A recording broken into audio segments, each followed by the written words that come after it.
नमस्कार। The officers library के YouTube channel पर आप सभी का स्वागत है। अभी हम देख रहे हैं एमसीक्यू सीरीज। आज इस सीरीज में हम देखेंगे चैप्टर 7 से रिलेटेड एमसीक्यू। और चैप्टर 7 किस चीज़ से रिलेटेड है? तो चैप्टर 7 रिलेटेड है पेनाल्टी से। अब ये पेनाल्टी कब दी जाती है? तो पेनाल्टी गलती करने पर दी जाती है। तो आज इस वीडियो में जो एमसीक्यू देखेंगे वह सिर्फ इससे रिलेटेड होगा कि यदि एम्प्लॉयर या आईपी के द्वारा कोई गलती की जाती है तो इस केस में उन्हें ईएसआई एक्ट के अधीन क्या पेनाल्टीज लगाए जाते हैं। स्टार्ट करते हैं। पहला क्वेश्चन है what is the maximum imprisonment term under section 84 for making a false statement. अब यहाँ फिर से आपको दो क्वेश्चन देखने को मिलेगा कि फॉल्स स्टेटमेंट के लिए जो पनिशमेंट का प्रावधान है वो किस सेक्शन में है? तो 84 में। हिंदी में देख लेते हैं। धारा 84 के तहत झूठा बयान देने पर अधिकतम कारावास की अवधि क्या है? ऑप्शंस है 1 year, 3 month, 6 month. Option D है नो इम्प्रिजनमेंट, यानी कोई कारावास नहीं। इसका सही आंसर होगा ऑप्शन सी 6 मंथ। किस चीज के लिए? तो फॉल्स स्टेटमेंट देने के लिए। Next question, what is the maximum fine for knowingly making a false representation under this act. हमने जो भी पीछे देखा सेम क्वेश्चन है फॉल्स स्टेटमेंट से रिलेटेड। जो फॉल्स स्टेटमेंट दिए जाते हैं उसमें हमने पीछे देखा कि अधिकतम कारावास कितने थे? तो 6 मंथ का। अब वही यहाँ फाइन की बात है अमाउंट में। अमाउंट क्या होगा? तो अमाउंट होता है इसका 2000। B is the right answer. Next question, धारा 84 के तहत दोषी पाए जाने पर एक बीमित व्यक्ति के लिए क्या सजा का प्रावधान है? यानी कोई आईपी गलती करता है, यदि कोई आईपी फॉल्स स्टेटमेंट दे करके यदि वो कोई बेनिफिट ले लेता है, इस केस में उसके ऊपर सजा का प्रावधान क्या है? 10,000 जुर्माना, उसे अस्थायी रूप से लाभ से वंचित कर दिया जाएगा, या फिर केंद्र सरकार द्वारा निर्धारित अवधि तक उसे नगद लाभ नहीं मिलेगा, या फिर कोई कार्रवाई नहीं होती है बीमित व्यक्ति पर। इसका सही आंसर है ऑप्शन सी, यानी केंद्र सरकार द्वारा जो निर्धारित अवधि होगी कि 1 साल 2 साल, उस टाइम तक उसे कोई भी कैश बेनिफिट देने से मना किया जाएगा। Next question, what is the minimum imprisonment for failing to pay the employees contribution that has been deducted from wages. Hindi देख लेते हैं। कर्मचारी के वेतन से काटे गए अंशदान का भुगतान न करने पर न्यूनतम कारावास क्या है? यदि कोई एम्प्लॉयर एम्प्लॉयज के कंट्रीब्यूशन काट लेता है और ईएसआईसी को पेमेंट नहीं करता है, इस कंडीशन में उसके लिए क्या कारावास की सजा कितने दिनों की है? इसका राइट आंसर है ऑप्शन सी 1 ईयर। अब यहाँ आपको केसेज और इम्प्रिजनमेंट या फाइन आपको याद रखने होते हैं। क्या था यहाँ पर? एक कंट्रीब्यूशन की बात थी। किसका कंट्रीब्यूशन? सेल्फ कंट्रीब्यूशन नहीं, यह सिर्फ एम्प्लॉय कंट्रीब्यूशन से रिलेटेड था। तो एम्प्लॉय का कंट्रीब्यूशन यदि डिडक्ट किया गया है और पेमेंट नहीं किया गया तो imprisonment for 1 year. Next, what is the minimum punishment for failure to pay the employer's contribution. पीछे हमने देखा एम्प्लॉय कंट्रीब्यूशन, यहाँ है एम्प्लॉयर कंट्रीब्यूशन। इस केस में क्या होगा? केवल नियोक्ता का अंशदान भुगतान न करने पर न्यूनतम सजा क्या है? एक तो न्यूनतम पूछा जा रहा है और दूसरा सिर्फ एम्प्लॉयर्स कंट्रीब्यूशन की बात है। Options, no minimum term, 6 month imprisonment and 5,000 fine, 1 year imprisonment and 10,000 fine, या 2,000 फाइन ओनली। इसका राइट आंसर होगा ऑप्शन बी, यानी 6 मंथ का इम्प्रिजनमेंट भी एंड 5,000 का फाइन भी लगाया जाएगा। B is the right answer. Next question, what is the maximum punishment for a person who repeat an offence. यहाँ क्या बात की जा रही है? रिपीट, यानी कोई गलती को रिपीट करना। एक बार किया है उसने, फिर दोबारा से वही गलती किया।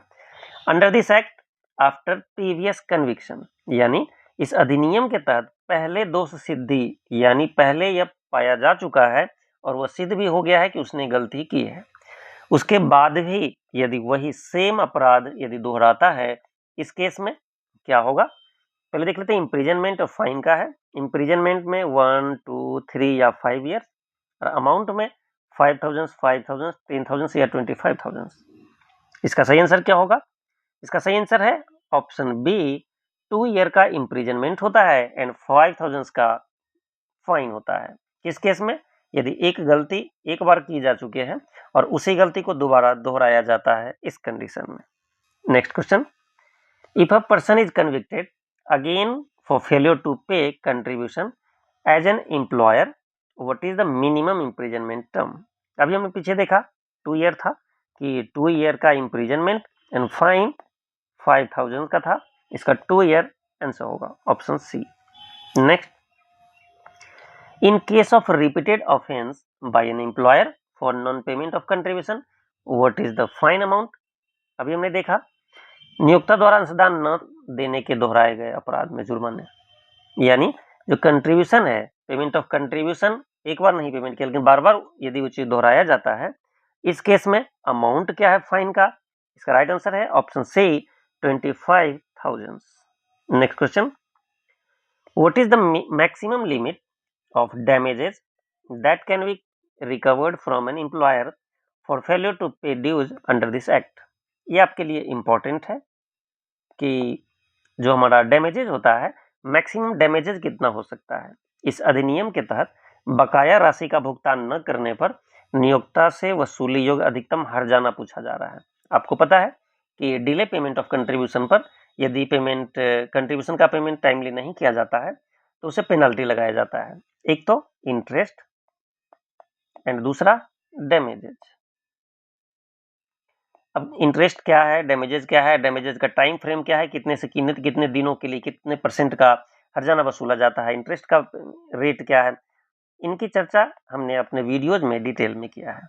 अब यहाँ सिर्फ हम क्वेश्चंस देख रहे हैं, तो यहाँ आपको पता है इंटरेस्ट का एक फिक्स रेट होता है, बट डैमेजेज के लिए अपर लिमिट पूछा जा रहा है कि मैक्सिमम लिमिट क्या है। क्वेश्चन सिर्फ इतना है कि यदि किसी से डैमेजेज वसूल किए जाने हैं तो मैक्सिमम लिमिट क्या है। ऑप्शंस देख लेते हैं, डबल द एरियर्स यानी जितने अमाउंट बाकी थे उसके double, not exceeding the amount of arrears 10,000 या फिर 25% ऑफ एरियर्स। तो इसका राइट आंसर होगा option B not exceeding the amount of arrears, यानी यदि किसी के यहाँ 1 लाख रुपीज का ड्यूज था पेमेंट ऑफ कंट्रीब्यूशन का, तो उससे हर्जाना यानी डैमेजेज 1 लाख से ज्यादा वसूल नहीं किए जाएंगे। Next question, before recovering damages from N employer what must be provided?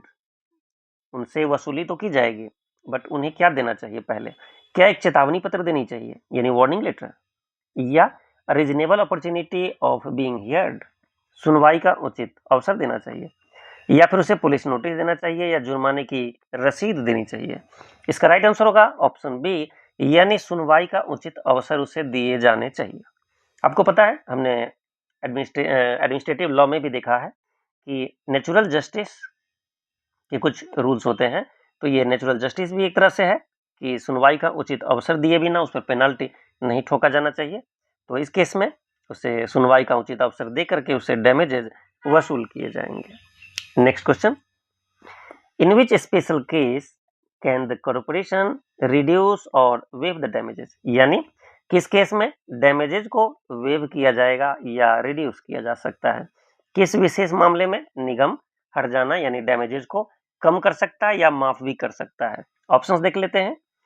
क्या एम्प्लॉयर एक गवर्नमेंट डिपार्टमेंट हो? If the employer file an appeal, यदि वो अपील फाइल करता है तो क्या हम कम या माफ कर सकते हैं? If the establishment is sick industrial company, यानी वो कंपनी बीमारू कंपनी है। बीमारू कंपनी से मतलब होता है कि वह घाटे में जा रही हो और वो अपने खर्च भी निकाल नहीं पा रहे हो, उनके एसेट्स भी बहुत काफ़ी कम हो गए हो। तो ये सब कुछ कुछ उसके अलग अलग और भी क्राइटेरिया है जिसे सिक इंडस्ट्री घोषित किया जाता है। तो क्या ऐसे कंडीशन में वो भी with an approved rehabilitation scheme, यानी जब कोई कंपनी डूब रही होती है ऐसे कंडीशन में गवर्नमेंट के द्वारा कुछ रिहेबिलिटेशन स्कीम चलाए जाते हैं, तो हर रिहेबिलिटेशन स्कीम के तहत उसे कुछ फाइनेंशियल हेल्प मिलते हैं। तो यदि इस टाइप की केस है वहां पे हम कम या माफ कर सकते हैं, या फिर if the employer promises future compliance, यानी वो प्रॉमिस करता है कि फ्यूचर में हम कंप्लायंस करेंगे, तो ऐसे कंडीशन में। इसका राइट आंसर है option see if the establishment is a sick industrial company. सबसे पहले वो सिक होना चाहिए और दूसरा अप्रूव्ड रिहेबिलिटेशन स्कीम के तहत उसे कुछ हेल्प मिल रहे हो। Next question, if the employer fails to comply with the court's order. अब यहाँ क्या पूछा जा रहा है कि यदि कोर्ट ऑर्डर को उसने कंप्लाई नहीं किया है तब उसमें डेली फाइन क्या होगा। यदि नियोक्ता निर्धारित अवधि के बाद न्यायालय के आदेश का पालन नहीं करता है, इस केस में प्रतिदिन जुर्माना क्या होगा। क्या 500 प्रतिदिन, 1000, 2000 या 100 रुपीज पर डे। इसका राइट आंसर होगा option B, 1000 per day. Next question, who can sanction और authorise the institution of prosecution under this act. Prosecution के लिए कौन ऑथराइज कर सकता है। Labour commissioner, police department, insurance commissioner और authorise officer of the corporation या एनी गवर्नमेंट ऑफिस। इसका राइट आंसर है ऑप्शन सी, यानी हमारे डिपार्टमेंट के आईसी या फिर कोई ऑथराइज ऑफिसर जो होंगे वो इसके प्रोसिक्यूशन के लिए उसे सैंक्शन दे सकते हैं। Next question, which is the lowest court. अब लोएस्ट कोर्ट की बात की जा रही है, competent to try offences under this act, यानी इस एक्ट के तहत जो ऑफेंसेज किए जाते हैं उनके सुनवाई के लिए न्यूनतम क्या कौन से न्यायालय है जो सक्षम है।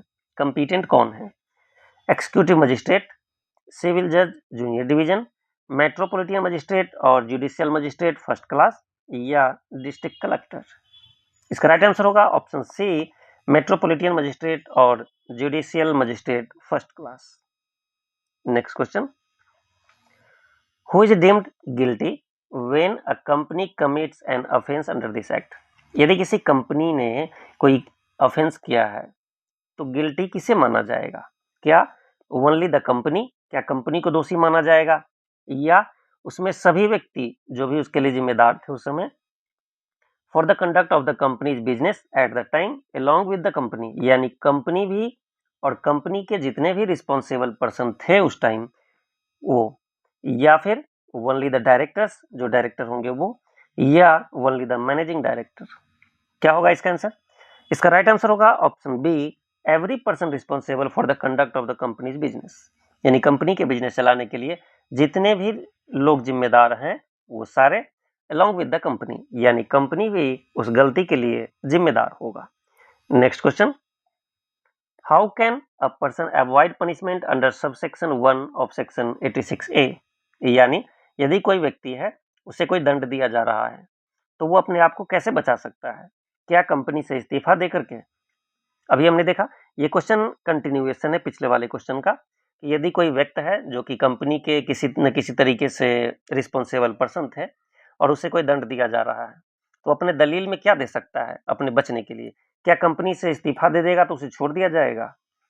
क्या यदि वह सिद्ध करता है कि अपराध उसकी जानकारी के बिना हुआ है, यानी उसके नॉलेज में नहीं है, या उसने पूरी सावधानी बरती थी फिर भी ऐसा कुछ गलती उससे हुआ है, ऐसे केस में उसे छोड़ दिए जाएंगे। या फिर जिम्मेदारी को ट्रांसफर करके, यानी किसी और मैनेजिंग डायरेक्टर आ जाते हैं उसको ट्रांसफर कर देगा तो इस केस में, या फिर प्रतिरक्षा का दावा करके। इसका राइट आंसर होगा ऑप्शन बी, कि उसे यह सिद्ध करना पड़ेगा कि जो अपराध हुए हैं उस एक तो उसके जानकारी के बिना हुए हैं या फिर उसके लिए उसने पूरी सावधानी बरती थी। अब इसके पीछे कई क्वेश्चंस है कि यह कौन तय करेगा कि उसने सावधानी बरती या नहीं बरती, सावधानी बरती तो किस लेवल तक की सावधानी बरती गई, तो ये सब अलग अलग क्वेश्चंस है, केस टू केस बेसिस पर होता है। नेक्स्ट और लास्ट क्वेश्चन इस टॉपिक का, if an offence is committed with consent और due to neglect of a director who is liable. यानी कोई ऐसी गलती हुई है जो कि डायरेक्टर के कंसेंट से हुई, यानी सहमति से भी हुई है, सहमति या फिर लापरवाही से हुई है, तो इसके लिए कौन उत्तरदायी होगा। क्या कंपनी, क्या एम्प्लॉय, या जो कंसर्न डायरेक्टर है वो, प्रबंधक या सचिव अधिकारी जो भी होंगे वो, या कोई नहीं। तो इस केस में इसके लिए जिम्मेदार होते हैं कंसर्न डायरेक्टर। जिस डायरेक्टर के सहमति या लापरवाही किसी वजह से हुई हो तो वो कंसर्न डायरेक्टर, मैनेजर या जो भी होंगे वहां पे वो इसके लिए उत्तरदायी होंगे। अब क्या आप चाहेंगे कि अभी तक जो हमने चैप्टर देखा है, जितने क्वेश्चंस देखे हैं उसका रिवीजन 1 से 2 स्लाइड में कर लें। देखते हैं, हमने आज देखे पेनल्टी चैप्टर में सेक्शंस कुछ थे और उसके प्रोविजंस थे। अभी हमने सबसे पहला क्या देखा था 84। तो सेक्शन 84 क्या कहता था कि फॉल्स स्टेटमेंट और उसके पनिशमेंट की बात, यानी फॉल्स स्टेटमेंट यदि दिए जाते हैं तो उसके लिए क्या पनिशमेंट दिए जाएंगे। इसके में देखा हमने क्या कि एम्प्लॉयज के लिए अलग है कि एक सेंट्रल गवर्नमेंट के द्वारा डिसाइडेड जो टाइम फ्रेम होगा उस टाइम तक उसे कैश बेनिफिट नहीं दिए जाएंगे। उसमें फिर एम्प्लॉयर के लिए अलग था। फिर हमने 85 देखा failure to pay contribution and penalties, यानी कोई एम्प्लॉयर कंट्रीब्यूशन पेमेंट नहीं करता है तो इस फेल्यूर और उसके लिए पेनल्टी के प्रावधान। 85A में हमने देखा enhance punishment for repeat offence. हमने ये भी क्वेश्चन देखे पीछे कि यदि किसी ऑफेंस को बार बार रिपीट किया जाता है इस केस में उसे इनहांस पनिशमेंट मिलता है। एक वर्ष के जगह पे 2 वर्ष का कारावास, 5,000 के जगह पे 25,000 का फाइन। नेक्स्ट 85B क्या था recovery of damages by corporation, यानी कॉर्पोरेशन जो रिकवरी को डैमेजेस को रिकवर करता है उससे रिलेटेड।